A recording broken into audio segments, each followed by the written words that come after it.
What's up everyone, welcome back to Frabas's channel. Today we are diving into the black and blue multicolor variations of Janemba, Blade of Hatred. We will see what each version brings to the table, how they differ from the original red build, and which one might be the best fit for your playstyle. We have already discussed the pure red one, so you can check that out in our channel.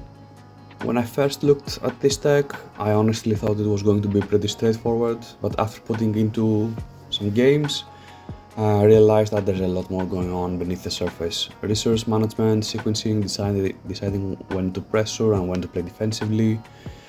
Everything matters much more than it first appears, and what I first thought. There has been another regional lately, and there was one 17th place Janemba deck, which we will also look into it. And until the end of this video, I'll rank what I think is the best and the strongest Janemba version, and you can let me know what you think down in the comments. And let's get started.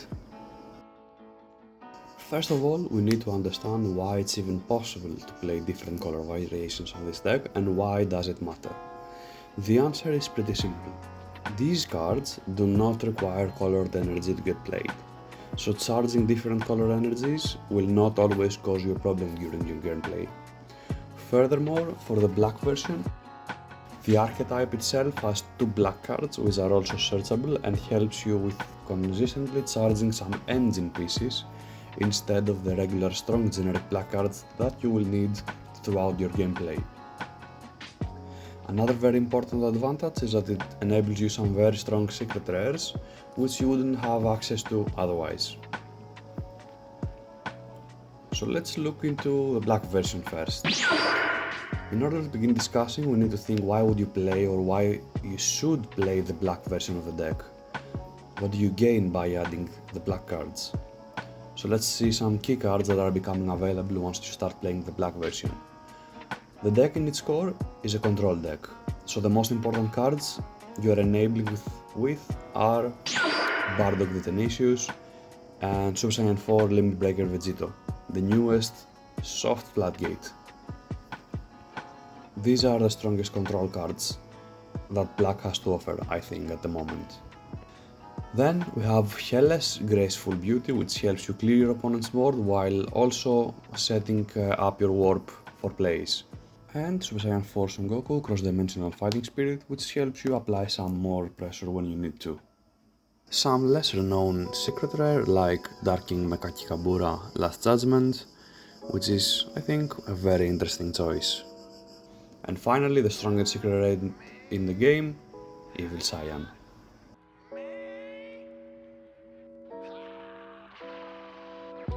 Before we get into the first deck list, let's take a look at some super combo options. Due to the nature of these decks, where you will need to charge different color cards, your strongest and most common options are unfortunately out of the equation. Instead, we need to get crafty. We need to play older and maybe power crept versions. I don't recommend Z energy based super combos because in my experience you will not charge too much Z energy easily. We need to rely in 4 life or less super combos without energy color requirements or sparking 5 ones. If you feel adventurous, you can also try the Beerus Motivated Distraction red-yellow super combo, but you have to know that you might draw a black card, which means you won't gain the 5k. You will still get the draw, of course. And you also have the Wish Celestial Moderator, which is a very interesting option, especially in a meta where Masked Saiyan is very popular.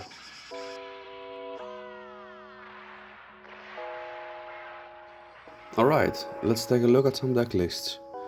First, let's see a more aggressive variation. You double down on Overrealms, which will help you apply pressure and aggression even as early as the second turn, if you sequence it correctly, while also enabling you annoying plays during your opponent turn with your Z extra card, Phantom Shift Restoration. In a heavy aggro matchup, you have lots of defensive options like Explosive Dance and the Black Floodgates. Secret rare of choice is obviously the Evil Saiyan for even more pressure.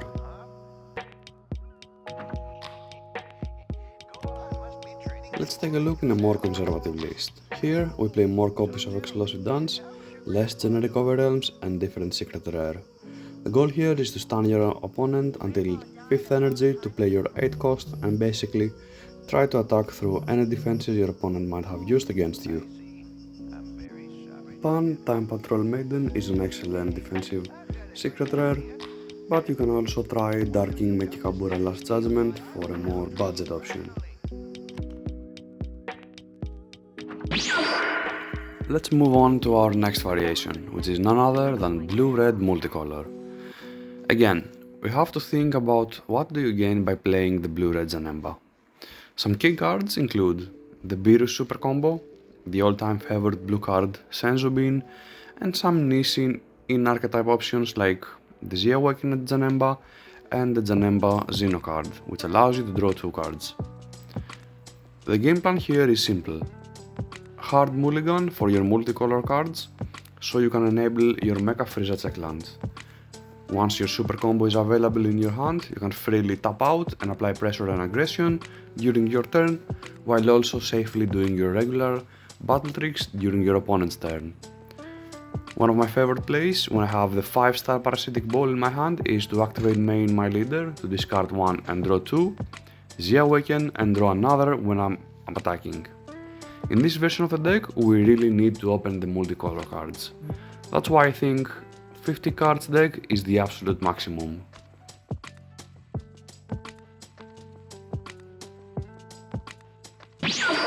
Honorable mention is the red-yellow version. While I really love the red-yellow cards, unfortunately there is not much you can gain by playing this version. Your Z extra card or Hell's Fusion doesn't work with the Baby Janembas, since both of these cards only play mono-red evil incarnates from the warp. I really like Almighty Resistance, but I don't think this card alone is enough to make the deck worthwhile. Now let's check out the 17th place Janemba decklist from the latest regionals. First of all, congratulations to Kileko92 for the standing. I'm really happy to see this deck being represented and having some success. This is a pure red list with some extra overrealms and Pan Time Patrol Maiden as secret of choice. I think the list is very balanced and races are correct. The new concept Unison is extremely strong and I wonder if it worked for him well. This is a 60 card deck and I personally wouldn't play Distractor Disc in the main. I think the deck has in archetype a lot of barrier removal on its own. I personally wouldn't play the Beast Hand and the Frieza either to reduce the deck count and increase consistency. In any case, it's a good list and it obviously worked.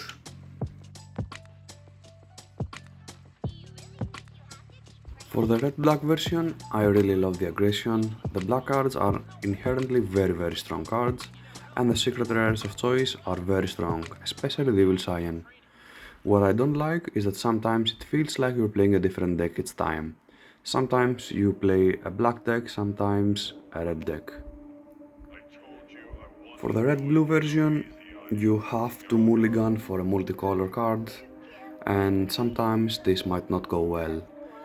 If you don't draw your multicolor cards, sometimes you might need to charge your super combo in the first round so you can enable the Mecha Frieza check land later.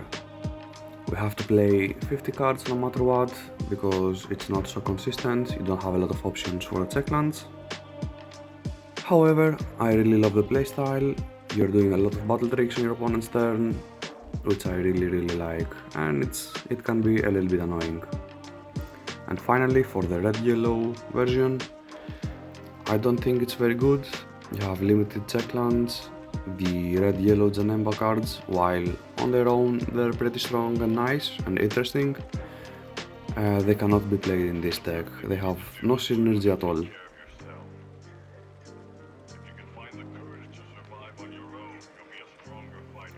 I think it's pretty obvious that the pure red version is the strongest one. The archetype has everything the deck needs and the red toolbox is very strong. Next is the aggro red-black version. I think the black version is stronger than the red-blue just because the black cards are so much stronger on their own. The red-blue lacks consistency and draw power, unfortunately. And last, the yellow-red, which is almost unplayable. The only good thing it offers is a better playability of the two red-yellow super combos, which both are very strong. As much as I love this deck and its playstyle, none can be considered S tier. There are much stronger red decks out there like Zeta or the new Gogeta. I'm really eager to see the future support and what new they will bring for it. So that's my take on every BT31 Janemba variations. Overall, I still think the pure red is strongest and most consistent version, with the black red coming in second thanks to the sheer power of the black package.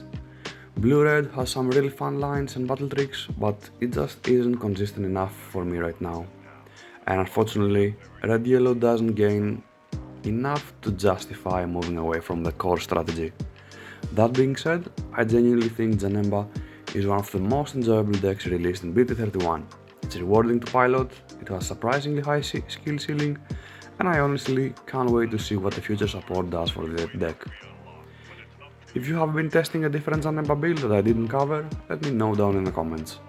If you enjoyed this video, don't forget to leave a like and subscribe, it really helps the channel to grow, and thank you for watching, and I'll see you all in the next one.